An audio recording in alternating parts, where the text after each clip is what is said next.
Chapter 18. Cora. Although a few houseguests still remained at Twickenham Manor, the party had ended for Cora 5 days ago when Simon left. The guests who would continue on to Simon's home for the hunting party remained, as well as Wetheridge, unfortunately. Cora noticed that he seemed to be wherever she was, standing only a few feet away. He was quick to offer his arm as an escort.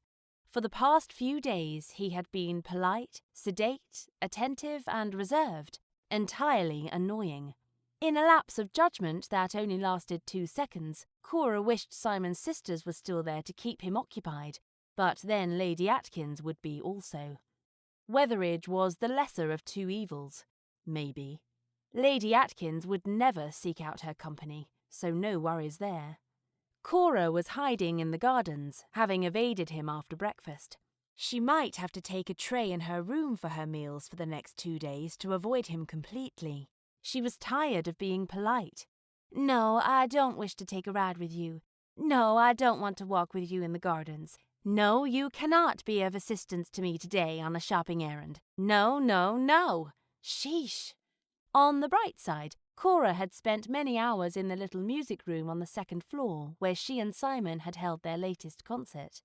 It was a little bit of a workout for her foot to pump the bellows, but the tiny organ was a rare treat to play. The melodeon sound was somewhere between a harmonica and a bagpipe. Cora found it especially suited to country tunes. Her memory played a song in her mind, and she imagined the music around her, swaying to the beat as she walked. Something dark moved to her right. Cora sucked in a quick breath as a man stepped out from a side trail between 2 bushes. To her relief, it was Everett. "Sorry to startle you," he said. "I thought you were someone else." Cora sat on a nearby garden bench and let out a sigh. Wetheridge was conscripted by Aunt Nellie to drive into Mayfair and pick up some tea cakes at Gunter's for breakfast tomorrow. "You're safe, at least until supper."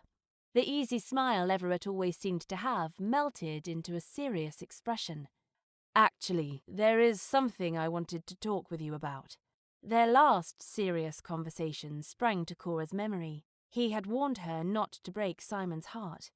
"You don't need to worry. I'm not playing with Simon's heart.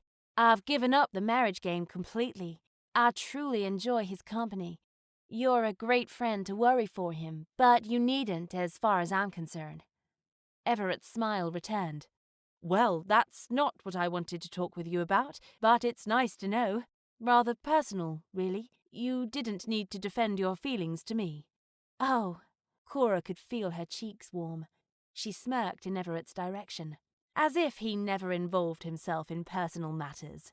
But instead of pursuing it, she changed the subject and asked, "What is it, then?" Beginning to pace away from her, then suddenly turning back and pacing some more, Everett stopped and blurted, "I'm going to propose to Lucy."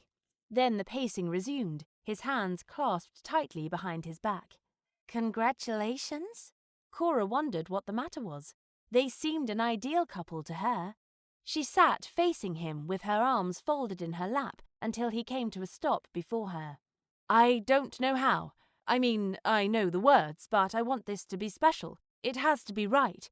Lucy has waited so long, and I want her to be sure of my attachment to her." Everett's eyes slid toward Cora and quickly away. "You love her." Why was that so hard to admit?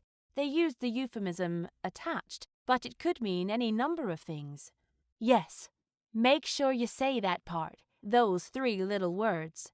Everett's head jerked a nod. "Right. Capital. What else?" He looked at her with need and desperation. The man was falling apart. Cora rose from the bench. "Sit down and take a breath." She thought it went without saying, but perhaps not. "There's the part about, 'Will you marry me?'" "All right. This is good. I say, 'I love you. Will you marry me?' That's it, then." He stood, and Cora knew he was going to leave. "Wait. The best part comes between those 2 sentences." Cora sat and pulled him back down beside her. "Why are you marrying her? Of all the women you know, why her?" The stress fell away from Everett's shoulders. "Lucy is beautiful and kind. The sort of woman who is equally comfortable with a crowd or just the two of us. He looked out toward the hedge, but Cora was sure he was seeing Lucy in his mind instead. You may not know that she has a quiet sense of humour. Just a quick comment. Sometimes I'm not sure I hear it, but her lips quirk a bit, and I know I did. And she's accepting. She treats people with fairness and respect. She's a better person than I could have ever hoped to live my life with. Cora was truly happy for her dear friend, for both of them. Her eyes were a little cloudy, and emotion lodged in her throat at the sincere admiration in Everett's confession. He stiffened and pinned Cora with a look. What if she says no? The look of desperation crept back onto his face. Everything you just told me goes between the first two sentences. You've got this. Talk to her father. Talk to her. Flowers don't hurt. Tell me the good news when you're done. Everett stood and tugged at his sleeves. I will.